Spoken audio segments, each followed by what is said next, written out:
Assalamualaikum warahmatullahi wabarakatuh. Pada kesempatan ini saya selaku perwakilan dari kelompok 2 yang beruntakan saya sendiri atas nama Hari Bagus Wasarianto, kemudian Bapak Soni Nurbawono, kemudian Bapak Ramdhani Rizky Aziz, dan Ibu Dwi Cahyo Yanutama.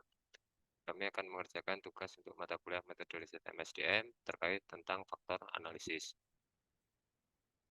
Analisis faktor atau FA atau faktor analisis adalah sebuah metode statistik yang digunakan untuk mengidentifikasi pola hubungan antara variabel-variabel yang diamati dengan tujuan untuk mengurangi dimensi data dan mengidentifikasi faktor-faktor yang mendasari. Teknik ini sering digunakan untuk menjelaskan varian dalam kumpulan data yang kompleks dengan menyederhanakan struktur data menjadi faktor-faktor yang lebih sedikit dan lebih mudah dipahami. Penjelasan singkat tentang FA atau faktor analisis yaitu terkait spesifikasi model. Peneliti memilih jumlah faktor yang akan dianalisis dan mendefinisikan hubungan antara variabel observasi dan faktor-faktor yang mendasari. Dan yang kedua yaitu estimasi parameter menggunakan teknik statistik seperti metode kuadrat terkecil atau LS atau metode maksimum likelihood. Kemudian model FA diestimasi untuk mengidentifikasi faktor-faktor yang mendasari dan hubungan antara faktor-faktor tersebut dengan variabel observasi. Dan yang ketiga terkait rotasi faktor, digunakan untuk meningkatkan interpretasi faktor, kemudian faktor-faktor yang dihasilkan dapat diputar untuk menghasilkan struktur yang lebih sederhana dan mudah dimengerti. Kemudian penilaian model, model EVA dievaluasi menggunakan berbagai statistik fit untuk menentukan seberapa baik model tersebut cocok dengan data. Statistik fit seperti Chi-square, CFI, TLI, RMCA, dan SRMR digunakan untuk menilai kualitas model. Kemudian terkait interpretasi, faktor-faktor yang diidentifikasi diinterpretasikan berdasarkan pola beban faktor atau loading dari sebuah variabel terhadap faktor, serta kontribusi mereka terhadap varian dalam data. Yang terakhir terkait validasi, yaitu validitas konstruksi faktor dan konsistensi internal diuji untuk memastikan interpretasi yang tepat dari hasil analisis.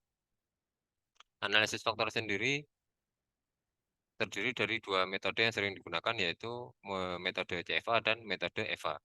Analisis faktor konfirmasi atau CFA adalah teknik statistik yang digunakan untuk menguji sejauh mana model faktor yang diajukan sesuai dengan data empiris yang diamati. Berbeda dengan EVA atau analisis faktor eksploratory, di mana struktur faktor ditemukan dari data tanpa asumsi sebelumnya. CFA memeriksa sejauh mana model yang telah diajukan sesuai dengan data. Langkah-langkah umum dalam melakukan CFA, yang pertama yaitu terkait spesifikasi model, di mana peneliti memilih dan mendefinisikan model faktor yang diajukan berdasarkan teori atau hipotesis yang ada. Hal ini termasuk menentukan jumlah faktor, hubungan antar variabel observasi dan faktor, serta korelasi antar faktor-faktor tersebut. Kemudian yang kedua, estimasi model. Parameter model seperti beban faktor dan korelasi antar faktor diestimasi menggunakan metode statistik seperti maksimum likelihood atau ML, generalized least square atau GLS, atau weight least square atau WLS. Evaluasi model. Model yang diestimasi dievaluasi untuk melihat seberapa baik model tersebut sesuai dengan data. Hal ini dapat dilakukan dengan memeriksa berbagai statistik fit seperti Chi-square, comparative fit index, kemudian tangkar logis index, root mean square error of approximation, dan standaris root mean square residual. Kemudian modifikasi model, jika model awal tidak sesuai dengan data, modifikasi dilakukan untuk meningkatkan kesesuaian antara model dan data. Modifikasi ini bisa termasuk menambah atau menghapus jalur antar variabel atau faktor, atau memerlukan korelasi antara residu variabel yang berkaitan. Validasi dan interpretasi. Setelah model yang sudah ditemukan, faktor-faktor yang diidentifikasi diinterpretasikan berdasarkan beban faktor mereka terhadap variabel observasi dan hubungan antara faktor-faktor tersebut. Validitas konstruk dari faktor-faktor yang diidentifikasi juga dievaluasi. Yang terakhir, pelaporan hasil. Hasil analisis CEPA termasuk deskripsi model, hasil evaluasi, interpretasi, dan temuan penting disajikan secara jelas dan sistematis dalam laporan penelitian. Dalam kesempatan kali ini, kami dari kelompok 2 dalam analisis faktor ini yang menggunakan metode CEPA akan menggunakan jumlah data responden dari sebuah kuesioner. Berikut adalah contoh kuesionernya. Dalam kuesioner ini terdiri dari 3 variabel. Variabel pertama terdiri dari 4 indikator, kemudian variabel kedua terdiri dari 3 indikator, dan variabel ketiga terdiri dari 3 indikator.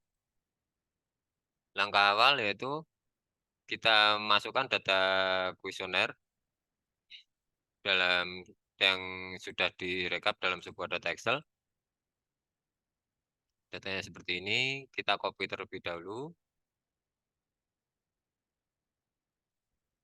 Kanan copy, kemudian kita masukkan ke dalam aplikasi SPSS dengan cara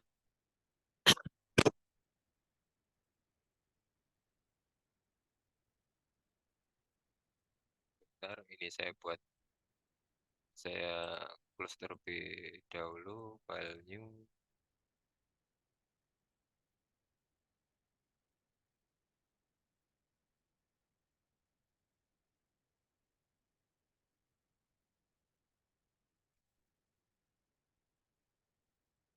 Oh, di sini. Nah, kita Ctrl V, datanya sudah masuk. Kemudian kita di variable view, kita sesuaikan dulu. X11.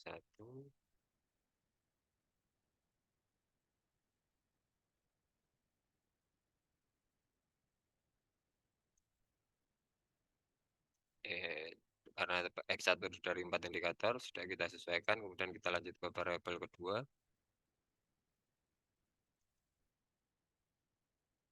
Kemudian kita lanjut ke variabel yang ketiga.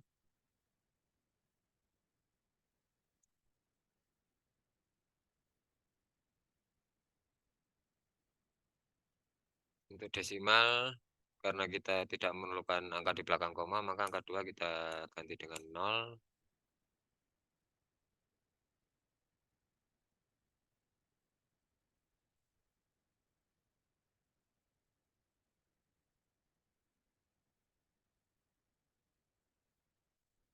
Untuk label, kita sesuaikan untuk lebih mempermudah, kita samakan dengan name.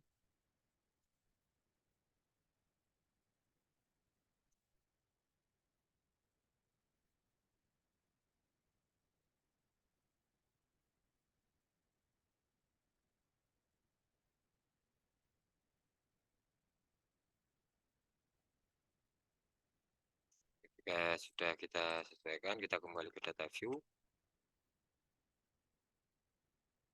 Nah, di sini sudah ada catatan, sudah saya buatkan catatan bahwa jumlah responden sebanyak 200 dengan 3 variabel. Variabel 1 4 indikator, variabel 2 3 indikator, dan variabel 3 lebih dari 3 indikator. Jadi kenapa kami menggunakan Java? Karena Java ini digunakan untuk mengetahui apakah indikator yang ada dalam variabel masih konsisten berada dalam variabel tersebut atau tidak setelah dilakukan analisis faktor dengan metode Java. Kemudian ketika data sudah kita siapkan, langkah awalnya adalah kita klik Analyze, kemudian kita klik Dimension, kemudian kita klik Faktor. Analyze, Dimension Reduction, Faktor. Kita masukkan semua indikator ke dalam variabel, kita blok terlebih dahulu, kemudian kita klik button ini.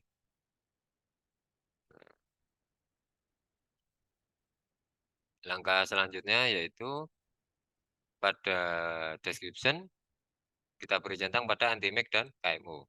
Anti-make dan KMO, kemudian klik continue. Kemudian pada extraction, kita centang pada script load. Script load, nah ini, kemudian klik continue. Kemudian pada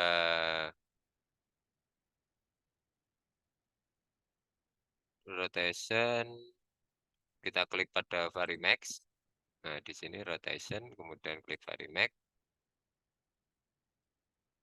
Varimax, continue. Setelah itu pada score, kita centang pada save as variable. Save as variable, klik continue. Dan terakhir pada option, beri centang pada surprise small coefficient, kemudian pada absolute value, kita isi dengan 0,40. Kenapa kita isi dengan 0,40? Karena jumlah N atau jumlah responden yang kita gunakan sebanyak 200. Berikut adalah data, jadi 200 menggunakan 0,40. Jadi dari faktor loadingnya ini.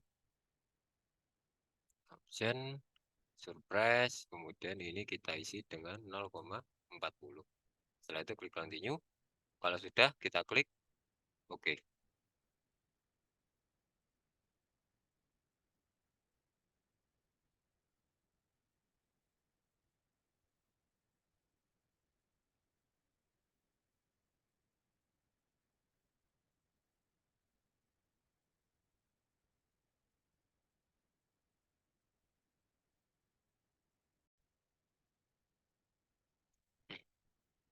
Nah, berikut adalah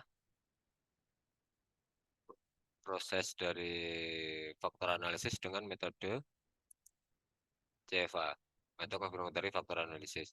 Langkah awal, apakah variabel atau indikator kita masih sesuai atau tidak? Kita cek terlebih dahulu. Kita harus memastikan terlebih dahulu. Yang awal di sini sudah saya buatkan catatan. Periksa nilai KMO. Pastikan nilai lebih besar dari 0,50 karena standar minimum dari nilai KMO adalah 0,50. Jadi jika nilai kurang dari 0,50 maka proses ini akan dihentikan, dan jika nilai lebih dari 0,50 maka bisa dilanjutkan untuk proses analisis faktornya. Pada proses ini kita ketahui bahwa nilai KMO di sini nilai KMO-nya 0,668. Jadi nilai tersebut sudah lebih dari 0,50. Nah, di sini sudah saya buatkan catatannya. Dari nilai ini atau dari pengujian yang sudah kita lakukan untuk kriteria pengujian terkait analisis output KMO dan Bradley test, nilai Kaiser-Meyer-Oikin Measure of Sampling Adequacy atau KMO-MSA lebih dari 0,50. Jadi proses ini bisa dilanjutkan. Kemudian kesimpulannya diketahui nilai KMO sebesar 0,668 atau lebih besar dari 0,50. Maka bisa ditarik kesimpulan bahwa analisis faktor bisa dilanjutkan. Langkah selanjutnya yaitu kita lihat tabel anti-image metrik.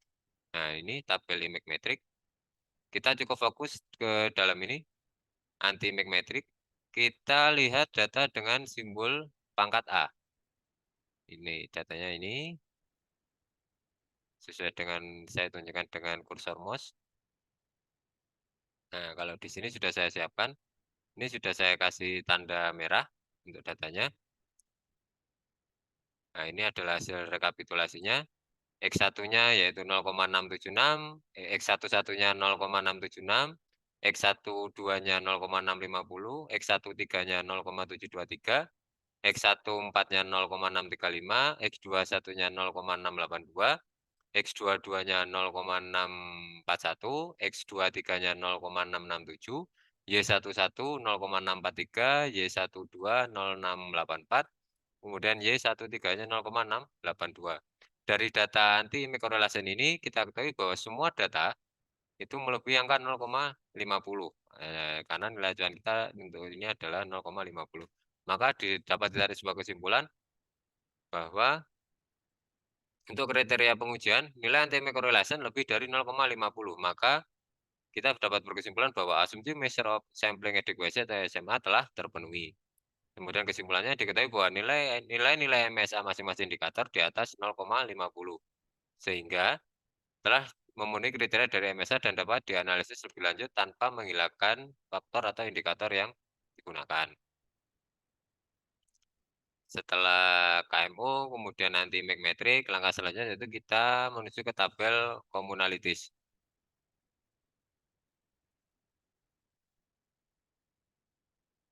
Kita lihat dulu. Jadi di sini kita cukup fokus ke dalam tabel extraction.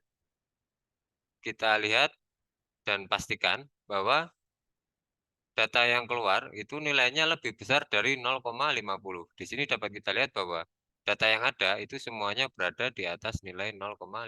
Maka proses ini dapat dilanjutkan. Atau secara analisis output, dari kriteria pengujian nilai extraction lebih dari 0,50, maka syarat komunalitas telah terpenuhi. Kesimpulannya, dari 10 indikator yang digunakan memiliki nilai extraction lebih dari 0,50. Maka dapat diartikan bahwa semua indikator yang digunakan memiliki hubungan yang kuat dengan faktor-faktor yang terbentuk. Selanjutnya kita menuju ke tabel total variance explain. Karena kita memiliki 3 variabel, maka harus dipastikan bahwa di sini yang keluar adalah 3 komponen. Jadi jumlah komponen di sini menyesuaikan dengan jumlah variabel. Ketika kita memiliki 5 variabel, maka jumlah komponen kita harus keluar sebanyak 5. Di sini kami dari kelompok 2 menggunakan 3 variabel, maka komponen yang dikeluarkan berjumlah 3.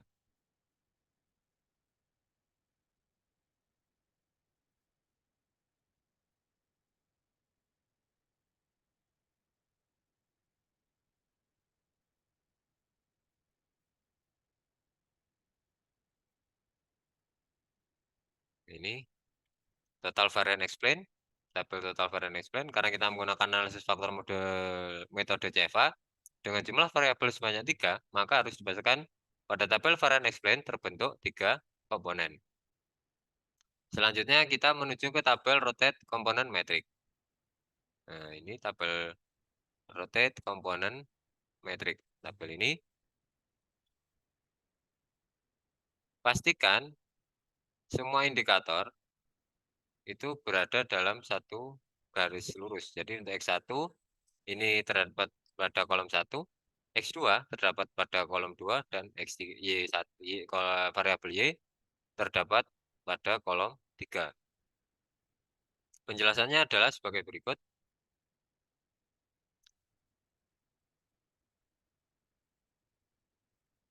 Penjelasan dari tabel rotate komponen metrik yaitu terkait kriteria pengujian. Jika nilai faktor loading lebih dari 0,40 karena kita menggunakan responden atau N sebanyak 200 dan mengelompok dalam satu faktor, maka bisa disimpulkan bahwa indikator yang digunakan dalam variabel tersebut sudah konsisten atau indikator tersebut layak digunakan. Di sini dapat kita lihat bahwa semuanya mengelompok. Jadi X1 mengelompok di kolom 1, X2 mengelompok di kolom 2, kemudian Y mengelompok di kolom 3. Jadi di sini kita lihat bahwa semuanya sudah mengelompok. Kemudian terkait kesimpulannya, indikator yang digunakan memiliki faktor loading lebih dari 0,40. Bisa kita lihat bahwa semuanya berada pada angka lebih dari 0,40 dan mengelompok dalam satu faktor tertentu. Nah, di sini sudah mengelompok, dan sudah mengelompok. Maka bisa disimpulkan bahwa indikator yang digunakan sudah konsisten berada dalam variabel tersebut. Dan ini adalah untuk faktor loading. Jadi dalam faktor loading ini jumlah sampel akan mempengaruhi jumlah faktor loadingnya. Jumlah sampel 100 akan berbeda dengan jumlah sampel 200. Karena pada kesempatan ini kami dari kelompok 2 menggunakan 200 sampel, maka nilai faktor loadingnya adalah 0,40. Dari analisis faktor yang sudah dilakukan, dapat kami simpulkan bahwa data ini layak untuk dilakukan analisis. Berikut demikian penjelasan dari kami kelompok 2 terkait penggunaan aplikasi SPSS dalam melakukan analisis faktor. Kurang lebihnya mohon maaf. Wassalamualaikum warahmatullahi wabarakatuh.